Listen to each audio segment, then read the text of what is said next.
Kardigannya. Ya ampun, gemes banget. Halo, apa kabar? Sehat. Sehat. Kardigan aku lucu gak, Kak? Lucu, tadi aku bilang udah lucu. Iya kan? By the way aku lagi open PO ya guys di @mediumugly.id di Instagram. Jadi kalian cek aja di bio-nya. Ya, gimana Kak? Kabarnya sehat Kak? Kabar baik, alhamdulillah. Yuka sehat? Sehat. Kenapa cengar-cengir? Ya, apa-apa. Happy to see you Kak. Happy to see you too. Kita ketemu setahun sekali ya. Betul. Ampun. Cuma aku lumayan terkejut Kak abis ketemu Kakak. Kenapa tuh? Terus besoknya aku nge-scroll. Kak Indah ternyata jago joget ya, jago dance. Lagu Jenny waktu itu. Aduh, iya lagi. Oke, jadi Yuka, jadi begini ya. Iya, Oke, ini gilirannya Yuka aja ya. Oke, siap. Itu kayaknya nanti di belakang aja ya. Oke Kak. Oke, gimana Yuk? Yuka termasuk salah satu founder ya? Ya, Maraton. karena early aja sih. Oke. Gimana setelah 3 season dilewatin, maraton makin besar, apa yang dirasain, pendapat Yuka gimana?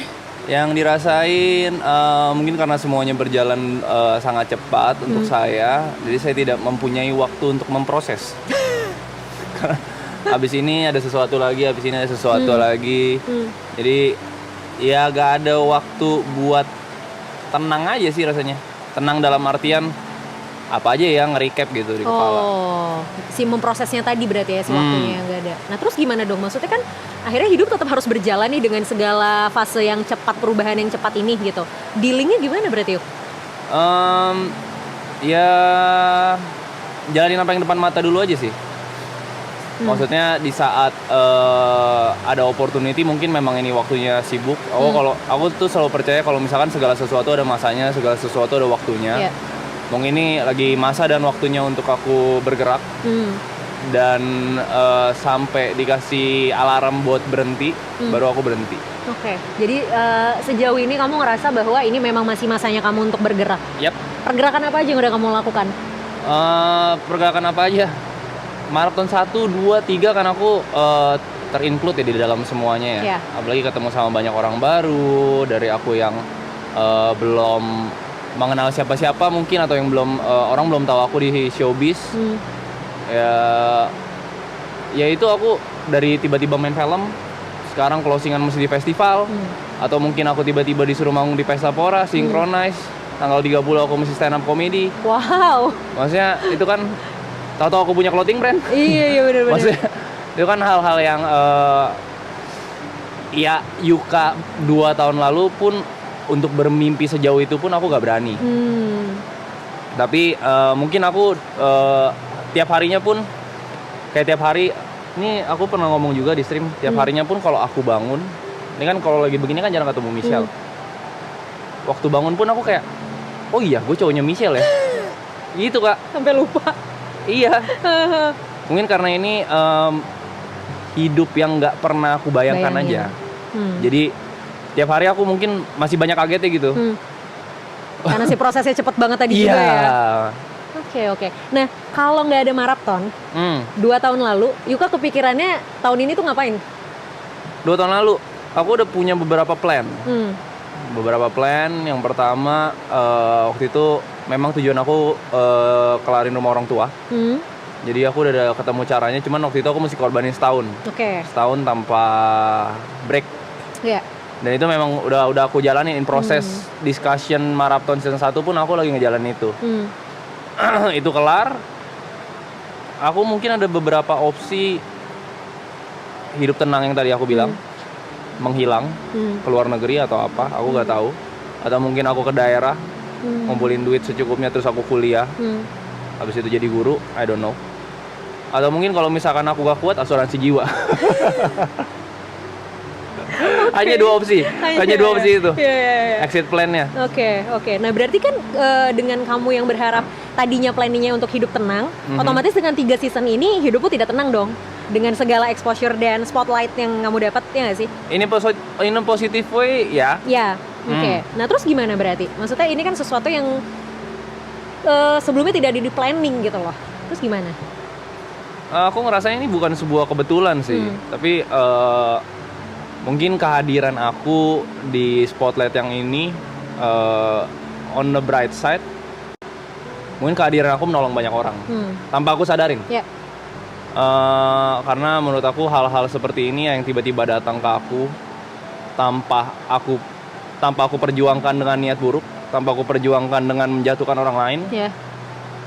Aneh rasanya kalau misalkan tanggung jawab yang sebesar ini dikasih ke aku, kalau misalkan nggak ada impact buat orang lain. Wow.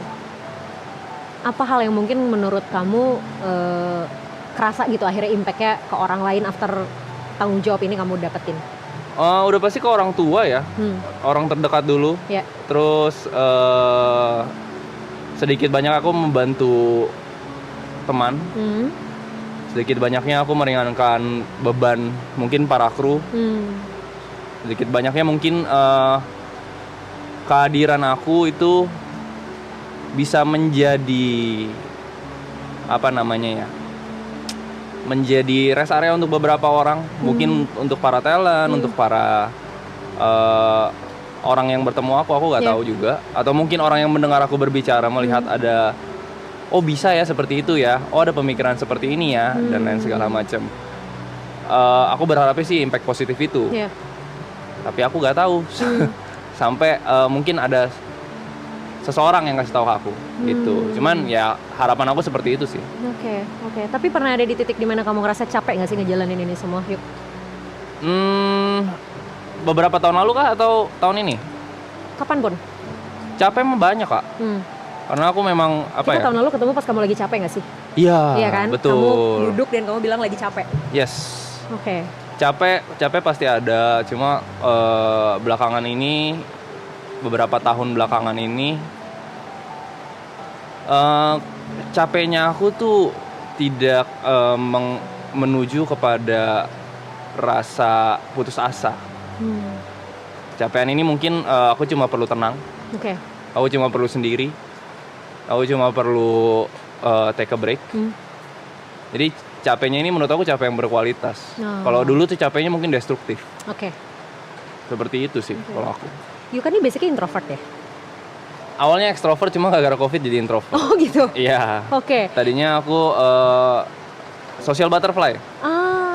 Cuman mungkin lebih membatasi karena aku ngelihatnya tuh gak semua orang suka impact yang besar. Dalam artian kalau aku terlalu andil dalam banyak hal, maupun itu baik atau buruk, orang gak bakal suka. Jadi aku lebih banyak menahan diri, mencoba memproses bagaimana output yang mau aku kasih untuk membatasi kecewanya aku. Dan maksudnya maraton ini kan dimulai after COVID ya? Ya nggak sih? Ya kan, after COVID. Berarti kan lagi mode kamu juga mode on-nya tuh si introvertnya kan sebenarnya. Ada kesulitan nggak ketika kamu harus masuk ke maraton yang dimana kamu ketemu banyak orang, ketemu public bintang tamu, public figure atau siapapun, itu kan juga kamu harus ada socialize juga nih ke mereka gitu. Ada kesulitan nggak? Kesulitannya mungkin kalau ketemu bintang tamu dan banyak orang baru, udah enggak sih, karena aku udah memiliki sebuah konsep atau sebuah sistem di kepala aku. Yang pertama, bagaimana cara membatasi kecewa tersebut. Yang kedua, bagaimana meng-approach orang. Yang ketiga, bagaimana gimana caranya biar orang tuh setidak-tidaknya gak benci sama aku. Tidak terlihat annoying gitu. Karena memang itu proses yang panjang yang aku alamin dulu. Jadi kalau buat socialize sama orang, aku dibilang introvert, cuman kan paling 45%, 55%, tidak yang terlalu jauh seperti itu. Jadi untuk ketemu orang baru, aku fine, ngobrol fine, tapi aku mesti lihat dia interest dulu apa enggak. Jadi banyak indikator-indikator dalam aku nge-approach orang gitu. Karena aku memang tertarik sama manusia sih kak. Kamu cukup observe ya orangnya ya? Observe. Aku tertarik sama manusia karena kenapa ya dia berpikiran seperti ini, kenapa dia berpikiran seperti itu. Jadi penasaran sama faktor-faktornya aja. Dan maraton ini menurut kamu menjadi salah satu hal yang membantu kamu untuk akhirnya semakin observe dan memahami orang lain gak sih? Yes, tapi di showbiz kan banyak yang ditutupin. Yes. Nah itu gimana tuh? Ya banyak. Maksudnya kalau sekali pertemuan menurut aku belum bisa banget dinilai. Belum bisa ya? banget, cuman bisa kita lihat surface-nya lah. Atau sosok seperti apa yang ingin dia tunjukkan. Bukan berarti itu hal buruk ya, maksudnya kan kita ketemu orang lain juga pengen menunjukkan sisi apa nih yang kita pengen kasih lihat dalam 2 jam, 1 jam. Iya, betul. Gitu. Dan setiap orang kan punya topengnya masing-masing ya. Betul. Apalagi ketika baru pertama kali ketemu sama orang lain, ya gak sih? Oke.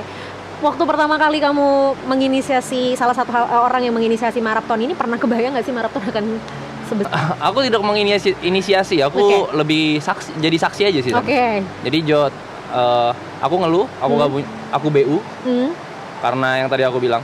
Iya.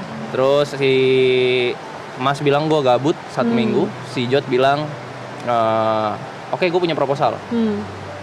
Terus kayak, hah, ini jadi sesuatu gitu. Gitu. Terus sebenarnya awalnya juga dari dalam tanda kutip keisengan ya, bukan hal yang maksudnya kayak beneran direncanain banget gitu. Yes, ini sesuatu hal yang random aja. Apakah aku expect bakal sebesar ini? Tidak, udah pasti. Tapi mungkin mereka ya orang-orang lama di showbiz ya. Dan ini salah satu power si IYB juga, bapak-bapak mudi itu. Jadi dia melihat peluang, karena kan lanjut apa enggak kan tergantung dia. Iya sih. Terus dari season 1 dia bilang, ini udah ngebelah gunung, ini bisa lebih gede lagi, ayo kita lakuin. Season 2 kelar, ini bisa lebih gede lagi, tapi 1 tahun baru kita gabung lagi ntar. Dan surprisingly, semua hal-hal yang dia ucapkan, atau aku bisa bilang majority hal-hal yang dia ucapkan yang terdengar mustahil dan selalu aku tentang sampai hari ini, beberapa kali ya rasionya dia lebih banyak bener daripada aku, walaupun terdengar terlalu optimis. Oke, nah itu gimana kamu ngadepin orang-orang yang maksudnya secara logika dan realistisnya mungkin kayaknya enggak deh gitu, terlalu optimis gitu. Maksudnya kan kamu akhirnya harus berhadapan dengan orang-orang kayak gitu in this past 3 years gitu loh, dengan intense ya gitu. Berarti gimana? Menariknya, selain optimis, menurut aku salah satu kelebihan dari teman-teman aku ya yang bekerja atau yang berkebalikan sama aku kan termasuk orang yang pesimis lah, bisa dibilang. Aku ngelihat banyak faktornya dulu, seperti ini, seperti itu, baru aku bekerja. Banyak ya. Kelebihan orang optimis yang nggak peduli sama hal-hal tersebut adalah mereka bakal tetap jalan, either way. Gas aja dulu. Yes. Dan kalau misalkan itu pun gagal, mereka nggak pikirin gitu. Mereka bakal move on to the next one. Mereka bakal bikin sesuatu lagi dengan mindset optimis itu. Jadi walaupun kegagalan after kegagalan, mereka gak jalan di tempat. Perbedaannya kalau misalkan mungkin aku gak bisa untuk melangkah aja tuh, aku stuck di tempat gitu.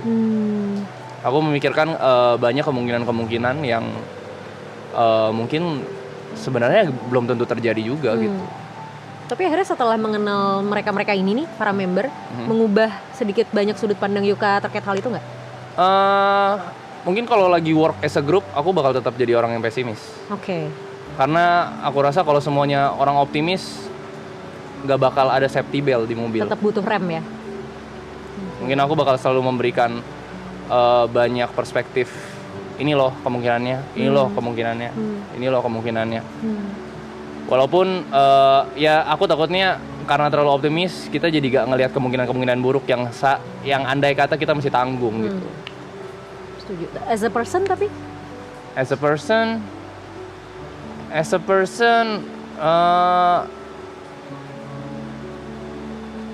dibilang optimis juga gimana ya? Aku day by day sih kak. Oke. Aku gak yang planning jauh orangnya. Jadi lebih kayak oke, yang mesti dilakuin hari ini apa, tapi kita punya purpose gitu. Purpose-nya mau seperti apa. Cuman aku yakinnya kalau misalkan kita punya mimpi atau kita punya harapan gitu ya, kalau misalkan memang kita lakuin setiap hari sebaik-baiknya, kita bakal nemu jawaban sebelum ada soalnya sih. Wow, mantap. Kalau emang kamu ternyata orangnya day by day ya gitu. Ini kan besok udah selesai, maksudnya tanggal 20 udah festival ya. The day after festival 21 mau ngapain? Aku ada podcast kak, ada jadwal. Udah ada jadwal dia, luar biasa loh. Tapi tadi kan banyak banget akhirnya yang dilakuin ya, maksudnya punya clothing line lah, punya punya banyak hal-hal yang akhirnya dilakuin after marathon ini gitu. Nah itu jadi salah satu yang sudah terplanning belum, after marathon ini mau ngapain kamu? After marathon ini mau ngapain ya? Lebih melihat opportunity dan probabilitasnya aja sih kak. Oke. Jadi dengan hari yang aku punya atau dengan waktu yang aku punya, yang mana yang bisa aku fokusin dan mana opportunity yang aku punya. Oke. Jadi aku bakal melihat opportunity dulu, ketersediaan waktu, sama apa yang menurut aku baik.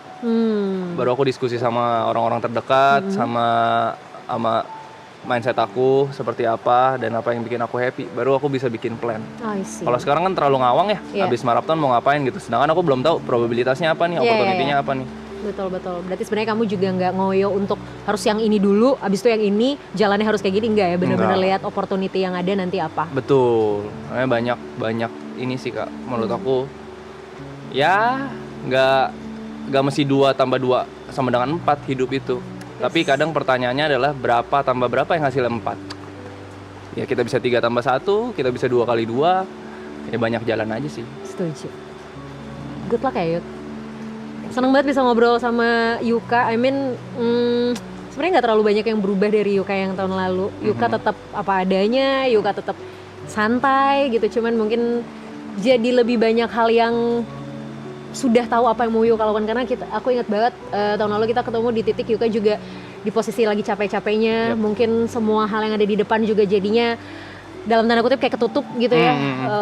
Dan pelan-pelan bangkit, dapetin semua proses yang juga jadinya lebih besar bareng sama member-member yang lain. Good luck Yuka. Terima kasih Kak. All is well. Semoga nanti kita bisa ketemu lagi di lain kesempatan Yok. Amin. Maksudnya saya stres gitu. Terus psikiater. Kita kan ketemu gak harus sebagai psikolog sama klien ya Yuk iya, ya. Masa jadi gitu. klien Kak. Iya masa ketemu sama gue di ruang konsul mulu Yuk, ya ampun. Thank you ya. Thank you so much. Good luck, salam sama Michelle. Salam Thank you ya. Terima kasih, sehat-sehat Kak. Sehat-sehat juga.